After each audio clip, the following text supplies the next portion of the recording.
우리 옆에 분 이렇게 보시면서 인사 한번 하겠습니다. 제가 따라 하세요. 찬바람도 났는데 하세요. 하시라고. 찬바람도 났는데 좀 웃으세요.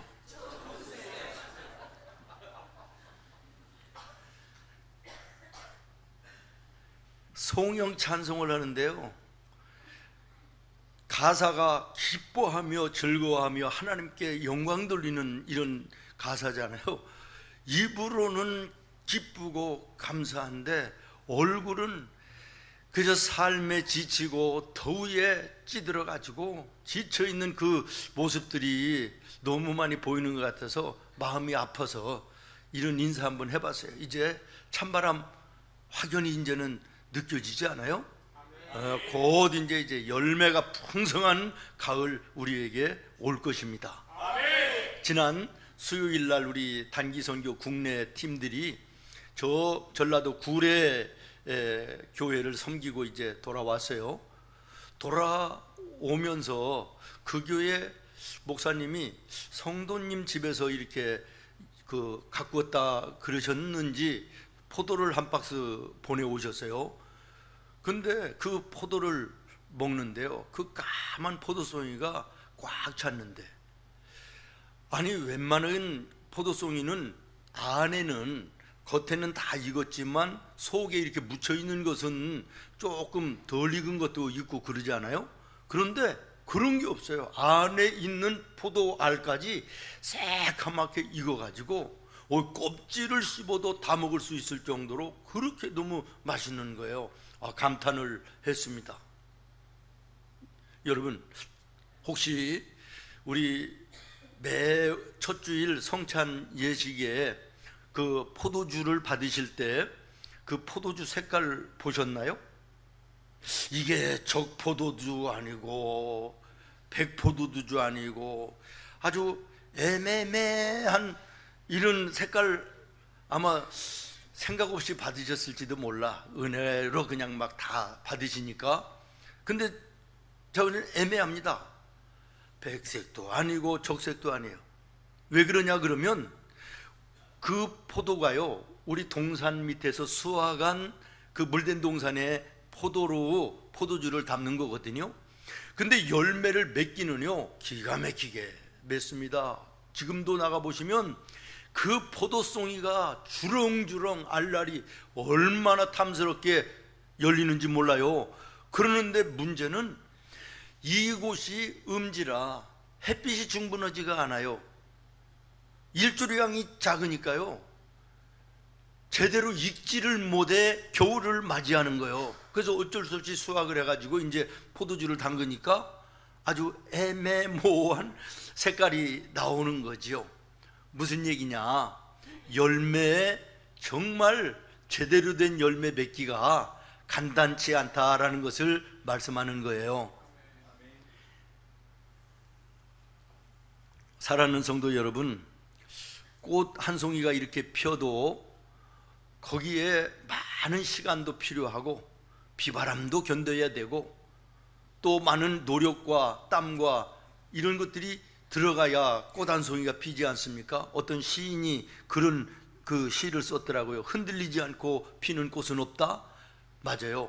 꽃 한 송이가 필래도요 많은 힘씀과 애씀과 눈물과 땀이 있어야 되는 거예요. 그런데 열매는요 이 꽃마저 떨어져야 맺히는 것이다라는 거예요. 무슨 말이냐 그러면 열매 맺는 게 그렇게 간단한 것이 아니다라는 거예요. 오늘 우리가 열매 2024년이라는 말씀의 제목으로 5번째 시간을 가져요. 여러분의 귀에 마음에 어떻게 이 제목이 들어올지는 모르겠습니다만은 여러분, 열매 그렇게 간단한 것이 아닙니다. 그렇게 쉬운 것이 아닙니다. 오늘 말씀에 있는 것처럼 눈물을 흘리며 눈물을 흘리며 씨를 뿌리는 자만이 열매를 풍성하게 거둘 수 있다, 이런 말이에요. 문제는 여러분, 오늘 그 탐스러운 인생의 복된 열매를 거두기 위해서 오늘 눈물로 씨를 뿌리는 삶을 내가 살고 있는가라고 하는 것입니다. 농부의 1년 땀 흘리고 해서 수고하는 목적이 가을의 열매를 거두는 것이듯이 나와 여러분의 인생의 목적도 하나님 안에서 풍성한 영육의 열매를 거두는 것임을 믿습니다. 모쪼록 저는 2024년도 마무리가 우리 성도들마다 원하고 바라고 소망하는 모든 것이 다 이루어지는 풍성한 열매로 이 한 해를 마무리하는 은혜가 있기를, 승리하심이 있기를 예수님의 이름으로 축원합니다. 오늘 본문 시편 126편은 바벨론 전쟁에서 포로가 되어 끌려간 유대인들이 쇠사슬에 묶여서 노역을 하면서 잃어버린 조국과 또 잃어버린 요단강, 그리운 예루살렘 도성을 머릿속에 그리워하면서 불렀던 애절한 노래, 눈물의 노래, 이렇게 볼 수가 있습니다. 이 시편 기자는요, 패전으로 인해서 나라가 온통 폐허가 되고 황폐된 그 이스라엘이 하나님 반드시 은혜 주셔서 회복하여 재건하게 하실 것이고, 무너진 예배가 회복되어 이전처럼 하나님을 찬송하며 예배하는 아름다운 예배가 예루살렘 성전에서 이루어질 것을 확신하면서 하나님 앞에 눈물로 기도하고 있는 것입니다. 마침내 이 열망의 기도가 하나님께 응답되어서 포로 생활에서 해방되고 예루살렘으로 돌아오는 감격적인 순간을 맞이하게 되는 것입니다. 그러므로 이 시편 기자는 물론이거니와 이스라엘의 모든 백성들이 이 하나님의 경외로운 은혜에 대해서 환호하며 억누를 수 없는 기쁨을 맛보게 된 것입니다. 그래서 하나님을 향해서 기뻐하며 감사하며 찬송하는 것이 오늘 시편 126편 우리가 읽은 말씀인 것입니다. 그렇기 때문에 이 시편 126편을 시편 분류상 감사의 시라고 이렇게 분류합니다. 무엇을 감사하느냐 그러면 첫 번째는 하나님께서 자기의 백성을 고아와 같이 버려두지 아니하신다는 말씀처럼 포로의 생활에서 해방시켜 주시고, 그리고 다시금 이스라엘로 돌아오게 하신 하나님께 감사하고 있는 것입니다. 우리도 죄에서 종노릇하고 사탄의 붙들림 속에서 헤매이던 나와 여러분, 하나님 예수 그리스도를 통하여 해방하여 주시고 자유하게 하시고 하나님 나라 구원의 백성 삼아주신 것을 우리도 감사해야 되는 것입니다. 두 번째 감사는 이스라엘의 포로 생활은 마치 기근 중에서도 어려움을 참고 눈물로 씨를 뿌리는 농부의 수고와 애씀과 같다라고 5절에 말합니다. 눈물을 흘리며 씨를 뿌리는 자는 기쁨으로 거두리로다. 그러나 6절입니다. 울며 씨를 뿌리러 나가는 자는 반드시 기쁨으로 그 곡식 단을 가지고 돌아오리로다. 하나님께서는 이러한 이스라엘에게 해방의 날을 허락해 주심으로 대풍년을 맞이할 수 있도록 풍성한 열매를 수확을 하는 이런 은혜를 베풀어 주시는 추수꾼의 기쁨, 감사, 이것을 그들에게 보여주셨다라고 하는 것입니다. 사랑하는 성도 여러분, 오늘 우리도 비록 힘들고 어려운 인생의 길을 걸어가면서 원치 아니하는 일을 만나서 낙심하기도 하고 좌절하기도 하고 낭망하고 막막하고 답답한 이런 일을 경험할 때가 없지 않아 있지만, 그러나 거기에 무릎을 꿇는 포기의 무릎이 아니라 하나님 앞에 기도의 무릎을 꿇어 살아계신 하나님을 바라보고 믿음으로 눈물로 주님 앞에 더 가까이 나가 하나님이 함께 하시는 놀라운 영광을 경험하는 우리 성도들이 되기를 예수님의 이름으로 축원합니다. 비가 오는 것과 바람 부는 곳을 겁을 내지 말고 뿌려봅시다. 일을 마쳐놓고 곡식 거둘 때에 기쁨으로 단을 거두리로다 거두리로 아멘 아멘. 기쁨으로 단을 거두리로다 거두리로다 기쁨으로 단을 거두리로다. 할렐루야. 사랑하는 여러분, 하나님께서 오늘 시편 126편을 통하여 나와 여러분에게 주시는 메시지가 무엇입니까? 여러분 한번 따라하겠습니다. 열매를 원하느냐? 그러면 눈물로 씨를 뿌려라. 아멘이십니까? 열매를 원하면서도 오늘 뿌리는 것이 없다, 이것은 어리석은 것입니다. 있을 수 없는 것입니다. 이게 믿음이 아닙니다. 이것은 미신입니다. 오늘 내가 울는 심정으로 씨를 뿌릴 때 그것이 하나님이 함께 하심으로 기쁨의 단이 되어 열매되어 나와 여러분에게 주어지는 것임을 기억하시기를 바랍니다. 저는 모쪼록 우리 생문의 모든 가족들이 하나님의 은혜를 깨달아서 감사의 눈물을 흘리는 우리 성도들이 됐으면 좋겠습니다. 은혜에 대한 찬송, 은혜에 대한 찬양이 얼마나 많이 있으며 또 우리가 얼마나 많이 그 찬양과 찬송을 부르고 있습니까?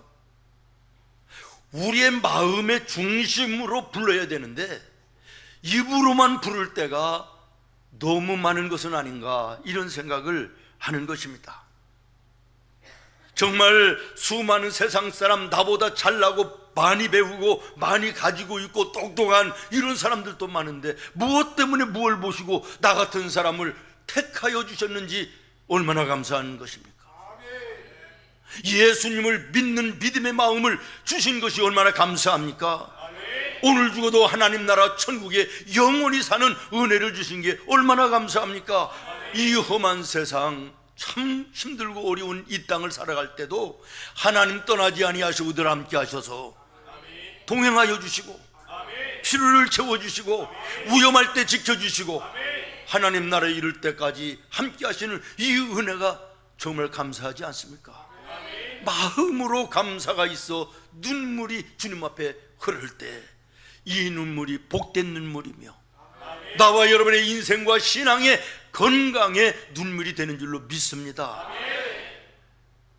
우리 몸에서 나는 땀도요, 계속 얘기했지만 그 사우나에서 흘리는 땀과 찜질방의 적외선 앞에서 흘리는 땀이 다르다 그래요. 사우나 도크에 들어가서 흘리는 땀은 쥐어 짜가지고 나오는 땀인데 찜질방의 그 적외선 앞에서 나오는 땀은요, 속으로부터 이렇게 밖으로 열이 나오면서 땀이 나오기 때문에 노폐물이 다 빠지고 건강하다고 그래요. 이게 찜질방 선전하는 것은 아닙니다. 어쨌든 마음의 중심에서 우러나 하나님의 은혜가 감사해서 눈물이 흐른다. 이거 축복이라는 거예요. 이거 은혜라는 거예요. 내 생활과 신앙이 건강하다고 하는 증거가 되는 것입니다. 늘 울어도 눈물로써 못 갚을 줄 알아. 할렐루야. 저는 모쪼록 우리 성도들 마음으로부터 우러나는 하나님의 은혜에 대한 감사의 눈물이 있기를 예수님의 이름으로 축원합니다.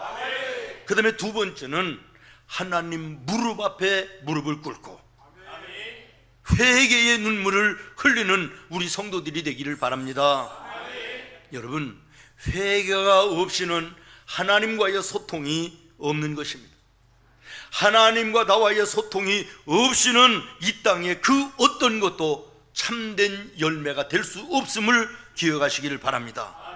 여러분, 세상과 사람이 죄 때문에 망하는 것이 아닙니다. 지옥 가는 것이 아닙니다. 회개하지 않기 때문에 지옥 가는 것이고 망하는 것임을 기억하시기를 바라요. 주홍같이 붉은 죄도 목보다도 더 검은 죄랄지라도 하나님 앞에 나와 예수님의 이름으로 회개하면, 무엇을 하면? 회개하면 양털보다도 흰눈보다도 더 하얗게 씻어주시는 주님의 은혜가 있는 것이고, 이 상태에서 하나님과 나 사이에 소통이 이루어지고 교통이 이루어져서 하나님 나라의 능력과 은혜와 복이 내 삶으로 연결되어 이 땅 위에 우리가 풍성한 열매로 풍성한 복된 삶을 살게 되는 것입니다. 여러분, 내 인생의 열매를 가로막는 가장 큰 장애물이 뭔지 아십니까? 따라하겠습니다. 회개. 회개하지 않는 것입니다. 여기 저수지가 있습니다. 무한대의 물이 고여 있습니다. 수문을 통하여 그 물줄기가 동네마다 거기에서 또 이 집 저 집으로 흘러 들어가는 수로들로 흘러갑니다. 우리 집에 들어오는 수로가 굴러온 바위에 의해서 막혀버렸습니다. 우리 집으로 들어와야 될 물이 지나서 다른 집으로 다 날아갑니다. 물이 들어오지 않는 논, 곡식이 없습니다. 열매가 없는 거예요. 과수원에 아무리 아름다운 과실수를 심었어도 열매가 없는 것입니다. 내 힘으로는 그 바위덩어리를 쳐낼 수가 없습니다. 그래서 포크레인을 불러서 집어냈습니다. 그랬더니 막혔던 물이 터지고 내 집에 밭에 물이 들어오고 과수원에 물이 들어가 곡식이 풍성하고 열매가 풍성한 아름다운 모습이 되는 거 아니겠습니까? 여러분, 바위 덩어리가 무엇이며 포크레인이 무엇입니까? 바위 덩어리는 나와 여러분 사이에, 하나님과 나 사이에 가로막혀 있는 회개하지 못한 죄의 문제고, 아멘. 포크레인은 무엇입니까? 회개의 기도인 것입니다.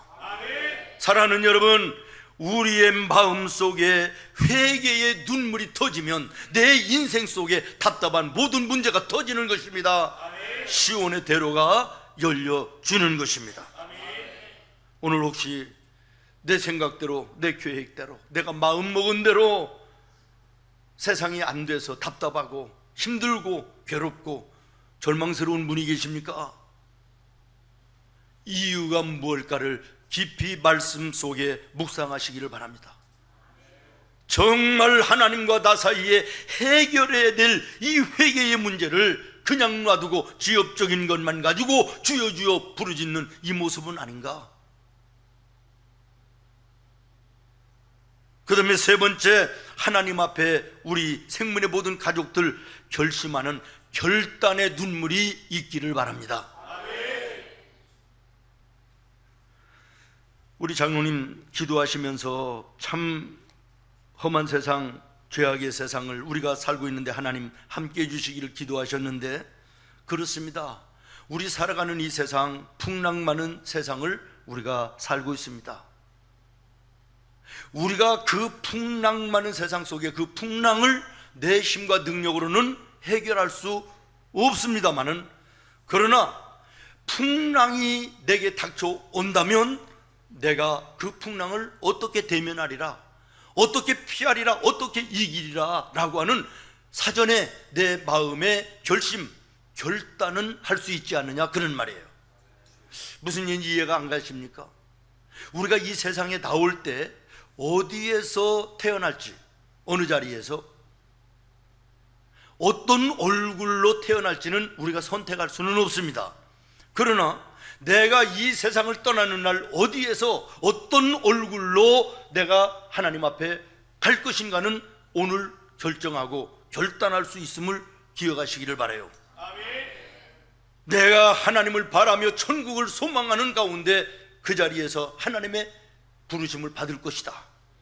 내가 하나님 나라에 가는 그 순간에 나는 천국을 바라보며 평안하고 기쁨의 얼굴로 나는 하나님 앞에 가리라 라고 하는 이런 결단은 할 수 있지 않느냐, 그런 말이에요. 오늘 우리에게 주어진 하루하루, 하루의 결과를 내가 해결할 수는 없습니다. 어떤 일이 일어날지 아무도 모르는 거예요. 여러분, 내일 일을 알지 못하면서 10년, 20년, 100년을 생각하는 이 어리석은 것이 우리의 인생 아닙니까? 사담인데요, 오늘 아침 참 마음이 좋지 않았습니다. 어제 그저께 금요일 날 아침 10시 반 정도에 제가 능소화를 쓸고 있는데 매일 만나는, 나오면 있는 요 바로 앞에 반지하에 그 아저씨 계시잖아요. 아시는 분들은 아실 거예요. 늘 보면 손에 담배가 있어요. 우리 성도들이 여러분이 예수 믿을 것을 권고하기도 하고, 우리 박 장로님은 매일 좋은 성경 말씀, 좋은 글들을 계속 보내면서 이렇게 했는데도 뭐 교회는 안 나오셨으니까 영혼에 대해서는 말할 것도 뭐 얘기를 할 이유가 없지만, 이웃 간의 정으로 볼 때 그렇다는 거예요. 늘 나오면 보는 거예요. 청소를 하는데 꽃이 많이 떨어졌지요? 그랬나? 아니면 청소하시네요? 그랬는지 먼저 인사를 해와요. 그래서 제가 보면서 이제 건성으로 이제 예, 그리고 이제 청소를 했어요. 그리고 나서 오후 한 5시 정도 됐나요? 우리 손자하고 둘이 이제 또 그 능소화가 계속 떨어지니까 꽃이 또 쓸고 있는데, 그 집 앞에, 바로 집 앞에 경찰들이 5-6명이 웅성거려요. 그래서 이렇게 보니까 그 아저씨네 집에 폴리스 라인이 쳐져 있어요. 노란색의 테이프가. 깜짝 놀라서 가서 웬일이냐고 그랬더니 죽었다는 거예요. 아침 해까지도 인사를 했는데 죽었다는 거예요.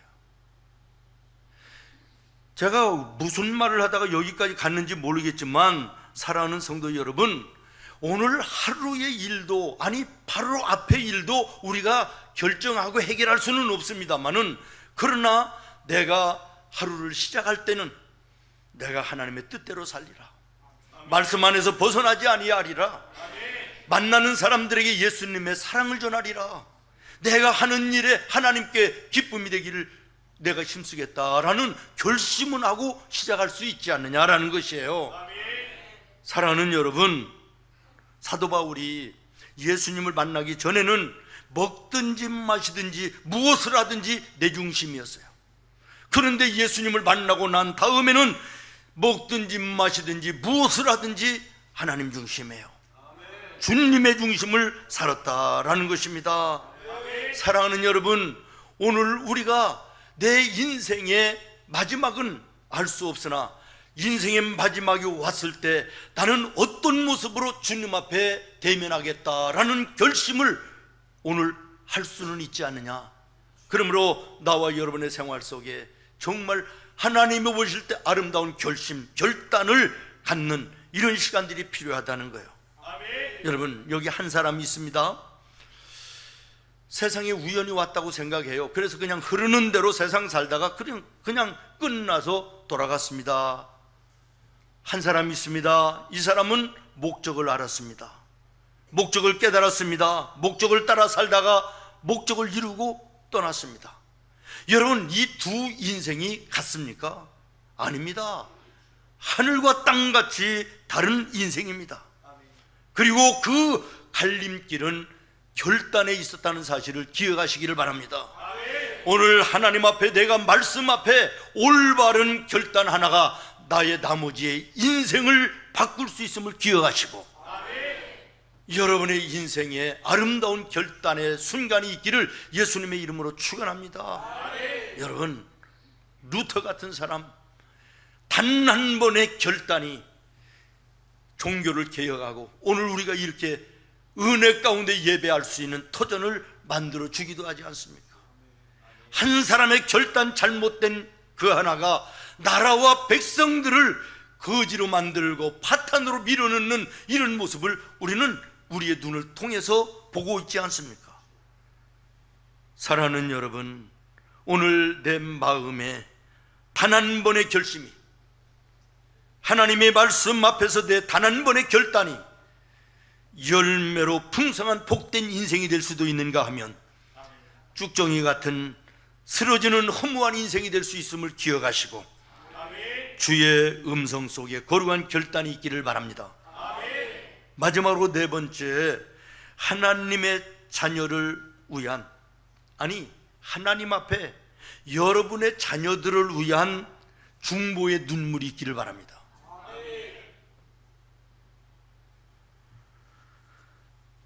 로마의 병정들이 예수님을 잡아서 채찍을 때리고 피투성이가 된 그 모습으로 십자가를 지어 갈보리 골고다 언덕을 올라갑니다. 그 뒤를 이스라엘의 백성들이, 그리고 슬피 울며 들어가는 많은 한 무리의 여인들이 있었다 그랬습니다. 누가복음 23장 28절입니다. 예수께서 돌이켜 그들을 향하여 이르시되 예루살렘의 딸들아, 나를 위하여 울지 말고 너희와 너의 자녀들을 위해서 울으라. 잠언 17장 6절에 보니까 여러분의 자식은 여러분의 면류관이라고 말씀합니다. 여러분이 또한 여러분의 부모님의 면류관이 되는 것입니다.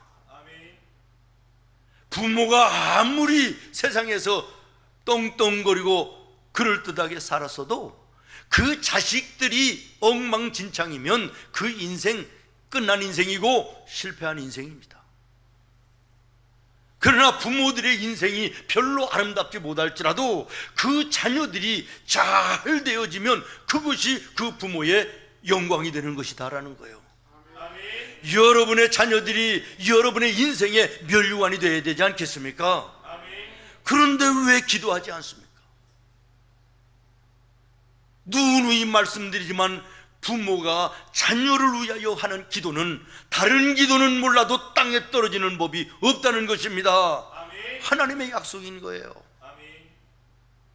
여러분 자녀를 위하여 눈물로 기도하고 계십니까? 집에서는 여러분의 자녀들이 멀쩡한 것 같으니까 별일 없다라고 생각하고 안심하고 계십니까? 아이들이 나가서 세상에서는 무슨 일을 하고 있는지 여러분 쫓아다니며 보셨습니까? 집안에서만 그럴듯하면 괜찮은 것입니까? 저는 며칠 전에 파리 올림픽 마치고 선수들이 인천공항을 통해서 귀국하는데 메달을 단 선수들은 그 기쁨으로 부모들과 그 만나 얼싸안는 이 모습을 보면서 자식은 부모의 면류관이다라는 이런 생각을 다시 한번 해봤습니다. 다시 말씀드립니다. 여러분의 자녀들이 여러분의 금메달이 되기를 바라요. 여러분 자신들이 여러분의 부모의 면류관이 되기를 바랍니다. 나 때문에 내 부모가 이름의 먹칠을 하고 사람들로부터 손가락질 당하는 이런 삶이 되어서는 안 되지 않겠냐. 여러분, 부모가 자녀를 위한 눈물의 기도를 더 이상 설명할 필요가 저는 없다고 생각을 합니다. 눈물을 흘리며 씨를 뿌리는 자는, 눈물을 흘리며 씨를 뿌리는 부모는 기쁨으로 면류관을 거둘 것이다. 울며 씨를 뿌리러 나가는 자는 반드시 기쁨으로 그 곡식의 단을 가지고 돌아오리로다. 말씀을 마치겠습니다.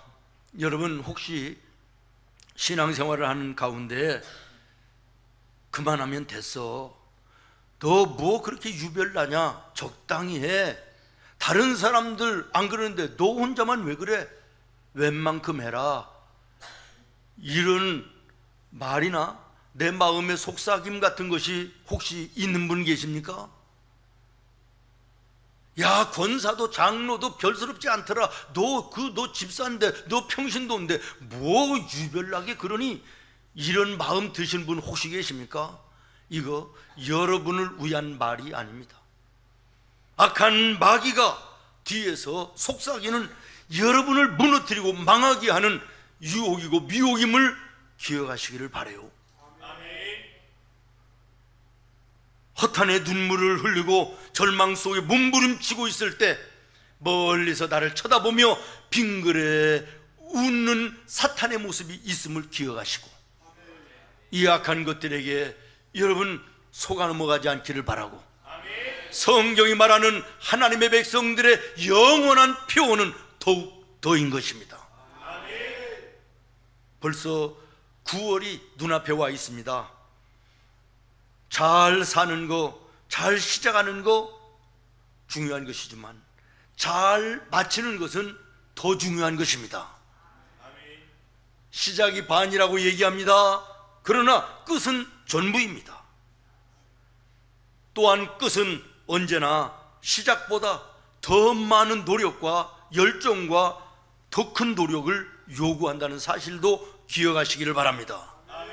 이제는 이 열매를 향하여 마지막 몇 달 남지 않은 이 시간, 하나님이 주신 기회인데 이 열매를 바라보면서 하나님 앞에 감사의 눈물을 흘려야 될 것이고, 은혜의 눈물을 흘려야 될 것이고, 회개의 눈물을 흘려야 될 것이며, 결단의 눈물을 흘려야 될 것이고, 자녀를 위한 중보의 눈물이 있어야 될 것입니다.